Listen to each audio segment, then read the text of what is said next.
لاہور میں قائد نون لیگ نواز شریف کی زیر صدارت مسلم لیگ نون کا اہم اجلاس، وزیر اعلیٰ پنجاب مریم نواز اور دیگر سینئر قائدین کی شرکت، گندم خریداری بحران مخصوص نشستوں پر عدالتی فیصلے اور دیگر معاملات پر تبادلہ خیال۔ سنی اتحاد کونسل کی مخصوص نشستیں دوسری جماعتوں کو دینے کا الیکشن کمیشن اور پشاور ہائی کورٹ کا فیصلہ معطل، سپریم کورٹ نے سنی اتحاد کونسل کی درخواست سماعت کے لیے منظور کر لی۔ بیرسٹر گوہر کہتے ہیں ہمارے موقف کی تائید ہو گئی۔ حکومت آج ناکام ہو گئی، 2/3 اکثریت سے محروم ہو گئی، عدالتی فیصلہ ہمارے موقف کی تائید ہے، اضافی ارکان کو قانون سازی میں حصہ لینے سے روک دیا گیا، chairman P T I barrister Gohar کا اعلان، کہا ہمارے کسی کے ساتھ کوئی مذاکرات نہیں ہو رہے، اس فیصلے کا مذاکرات سے کوئی تعلق نہیں۔ تحریک انصاف کا شیخ وقاص اکرم کو چیئرمین پی ایس سی بنانے کا فیصلہ، عمر ایوب کی زیر صدارت اجلاس میں منظوری دے دی گئی۔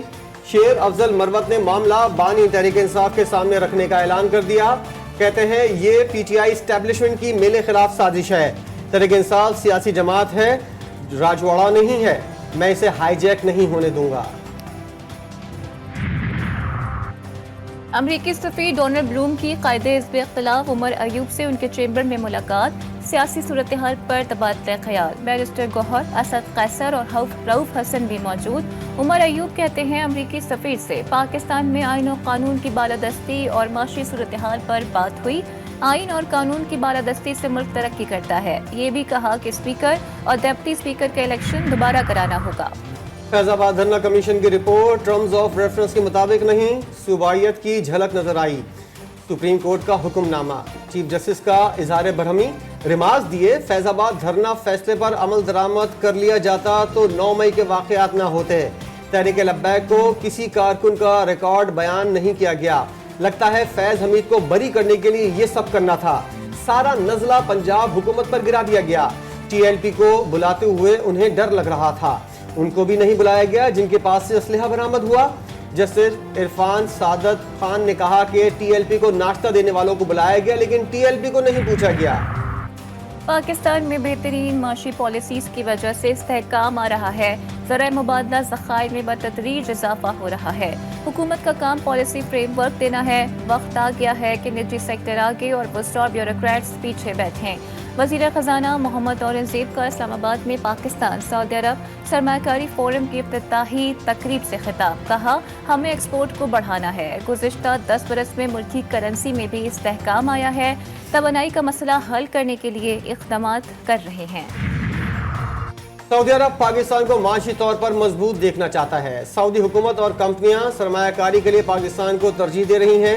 سعودی نائب وزیر سرمایہ کاری ابراہیم بن یوسف کا پاکستان سعودی عرب سرمایہ کاری فورم کی افتتاحی تقریب سے خطاب، بولے سعودی عرب پاکستان کو سرمایہ کاری کے لیے انتہائی موزوں سمجھتا ہے اور مختلف شعبوں میں دلچسپی رکھتا ہے، بڑی تعداد میں پاکستانی سعودی ترقی میں کردار ادا کر رہے ہیں۔ سعودی سرمایہ کاروں کی آمد کے ساتھ ہی اسٹاک مارکیٹ میں زبردست تیزی، 862 پوائنٹس اضافے سے 72,764 پر کاروبار کا اختتام، 1 تولے سونا 2,500 روپے مہنگا، قیمت 2,40,500 روپے ہو گئی۔ وزیر پیٹرولیم مصدق ملک نے کہا کہ سعودی عرب کی سرمایہ کاری سے روزگار کے مواقع میسر آئیں گے، چاہتے ہیں کہ ملک میں نا امیدی کا کلچر ختم ہو۔ وزیر تجارت جام کمال نے کہا سعودی عرب کے تاجر پاکستان کی معیشت میں گہری دلچسپی لے رہے ہیں، آج کے دور میں معیشت خارجہ پالیسی کی بنیاد بناتی ہے، اب حکومت بیرونی سرمایہ کاری کو سہولت فراہم کرے گی۔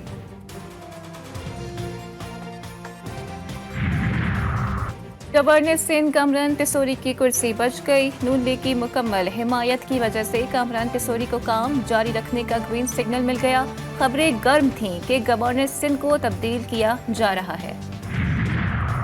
اسلام آباد ہائی کورٹ نے چودھری پرویز الہی کو 15 روز میں ہاؤس اریسٹ کرنے کا حکم دے دیا، پرویز الہی کی اہلیہ کیسرا الہی کی درخواست منظور، پرویز الہی کو ان کی مرضی کے مطابق طبی سہولیات فراہم کرنے کی ہدایت، جسٹس ارباب محمد طاہر نے ریمارکس دیے، پرویز الہی کی عمر 78 سال ہے، علاج سے متعلق معاملہ بھی دیکھ لیں۔